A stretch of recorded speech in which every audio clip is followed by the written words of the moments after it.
E qual que é a conclusão? Como que o Estado fode os cracudos? Eu falei pra ele que eu queria falar disso. Então, de diversas maneiras, né? Você quer saber sobre o porte... A gente acha que a questão das drogas é uma questão muito complexa. Vou falar disso aí, da gente para de falar de assunto cabeçudo. Daqui a pouco o povo vai desligar. Vai falar, porra, papo chato dessa mulher. O pessoal já reclama que eu falo de maconha. Todo programa eu enfio maconha. Não, mas acho que quando a gente pensa em política de drogas, a gente tem que pensar o seguinte. Faz bastante tempo que a gente tá proibindo droga. E, enfim, elas estão aí ganhando a guerra às drogas há anos. Então, não tá funcionando. O Jean tem uma camisa maneira pra caralho. Palmas para as drogas que por mais um ano venceram a guerra às drogas. É dessa marca, não é, Jean? Não é dessa marca aqui? Cara, pior que eu não lembro, pra ser sincero. Talvez seja. Então, acho que esse é um indicativo, não de que as pessoas precisem concordar com a minha proposta, mas de que a gente precisa pensar. Porque se a gente está fazendo um negócio por tanto tempo e o negócio não está funcionando como a gente quer, a gente precisa pensar. Eu tenho no meu Instagram uma série de vídeos sobre isso, mostrando uma fala do ex-ministro e ex-juiz Sérgio Moro, porque, enfim, na época, uma visão não considerada alinhada ao meu pensamento, e ele falando sobre o tabaco. Ele estava dizendo, a gente tem um imposto alto sobre o tabaco, só que isso faz com que uma parcela maior do mercado seja tomada pelo contrabando. 40%, e o cigarro... Ou 60%, sei lá. O cigarro contrabandeado, ele não tem controle fitossanitário, então ele é pior para a saúde. Com a droga é 100%. A gente não tem controle fitossanitário. E o prensado é um lixo. Então, um lixo. O bem jurídico tutelado na linguagem do direito penal, aquilo que o crime previsto na lei de drogas protege, em tese, é a saúde pública. Só que a gente está gerando mais prejuízo para a saúde pública. E aí a gente gasta muito mais dinheiro encarcerando pessoas, prendendo gente, do que com saúde pública. E aí outro ponto, quem que a gente prende? Os grandes traficantes? Não.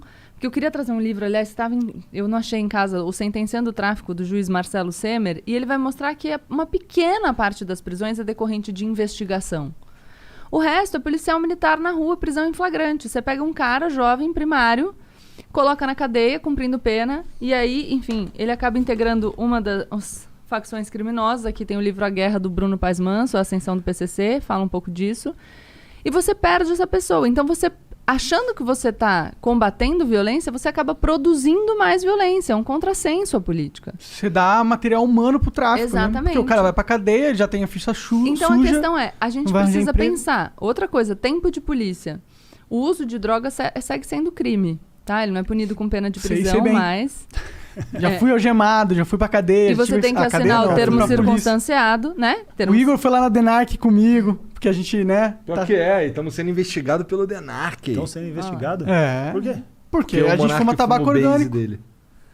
Mas aí você percebe? E, então, todo um dinheiro, gasto público, né? Direcionado para isso... É incentivo, talvez. Gasto público direcionado para isso, enquanto a gente não consegue punir nem 10% dos homicídios no Brasil. Bom, não tem uma estatística que 40% das pessoas que estão presas não foram julgadas ainda? Muitas das pessoas... Não é absurdo isso? Pra mim parece um absurdo, crime contra a humanidade isso aí. É um absurdo isso, mas aí a gente tá falando de uma outra questão. Claro. Que tem a ver com lei de drogas também, porque a maioria dos presos em flagrante permanece preso, então tá preso cautelarmente até o final do processo. Mas se a gente pensar em total de população carcerária, você vai ter mais de 40% de presos por crimes relacionados a drogas. Você tem na população carcerária feminina 60%. E, de novo, não é o grande traficante. Então, é uma peça substituível. Sim. O que eu tô falando é, nós estamos gastando dinheiro, a gente está gastando tempo de polícia e não está produzindo resultados. Então, a única coisa que eu enfim, defendo é que a gente pense com racionalidade. Cara, bora debater. Não precisa concordar comigo não, cara, mas não está funcionando. Só que sem medo, não adianta a gente debater, tipo, não posso falar sobre esse assunto, porque a gente não sai do lugar. Bom, a gente conversando com o Eduardo Bolsonaro sobre essas paradas aí, ele disse que a principal razão para ele ser... Não sei se era a principal razão, mas uma das razões para ele ser contra, tipo, legalização ou descriminalização era que ia botar na rua um monte de gente, porque o cara não pode ficar preso por conta dessa parada de um crime que nem existe mais. Abolice o crime. E aí ele falou também que... Mas aí a questão é... Olha, eu sou contra a descriminalização porque vai botar na rua pessoas. Então você é contra a descriminalização porque você é contra que essas pessoas fiquem na rua, ponto. Porque se você acha que o crime não deveria existir, não te interessa o pretérito. E aí vem o que ele falou depois. O que ele falou depois é o seguinte, é muito mais... Por exemplo, às vezes a gente pega...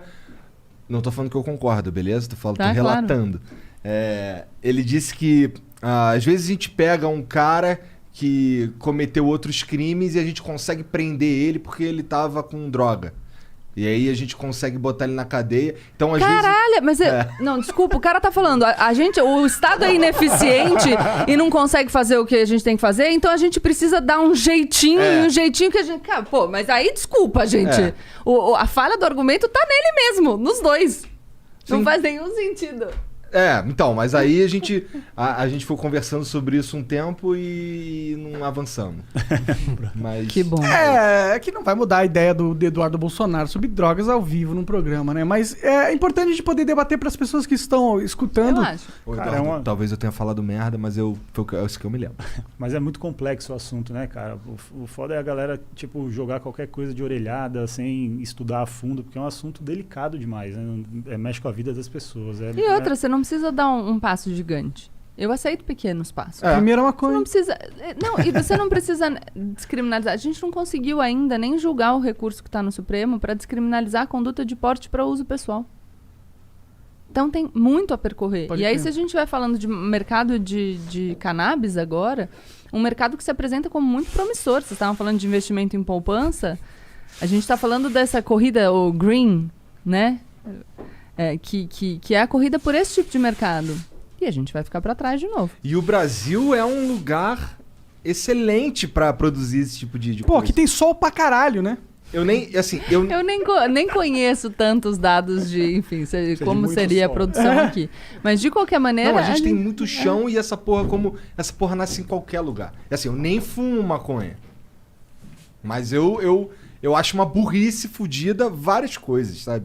Esse lance aí do... Primeiro que assim, todo esse lance de proibir maconha tem a ver com encarcerar os caras mesmo, né? Não tem muito a ver com... trouxe aqui o livro do Henrique Carneiro, Drogas, a História do Proibicionismo. Posso indicar um podcast? Claro. Tem um podcast dele na Ilustríssima, uma conversa ilustríssima da Folha de São Paulo, bem legal. Ele explica as origens do proibicionismo e por que era uma lei direcionada para uma tentativa de criminalizar grupos. E aí a substância foi o meio que eles encontraram. Total. Sim. Então é um livro... Não, pra mim essa discussão é uma discussão que devia ser um DAN. Pelo simples... Um quê? Um DAN, uma obviedade, uma conclusão óbvia de se chegar... Pelo primeiro... Toda vez ele mete... Toda vez. Como Não, mas eu acho bom o Dan, que eu pensei que poderia ser um vocabulário de gamer. Não, pelo próprio argumento que você trouxe. Tipo, o consumo de drogas nunca esteve tão difuso. Difundido, é. Então... E aí? É óbvio que não tá dando certo. Se o objetivo da guerra contra as drogas era inibir o consumo... Errou! E aí? A partir do momento que a gente tem essa constatação óbvia, não devia ser devia ser tipo... Vamos repensar, né? Cara, tinha mas que a ser- questão é que viram tem vários debates interditados, né? Sobre os quais a gente não consegue falar. E é isso. E aí a gente fica empacado. Porque se a gente não conseguir falar, a gente vai permanecer empacado. É verdade. E, pô...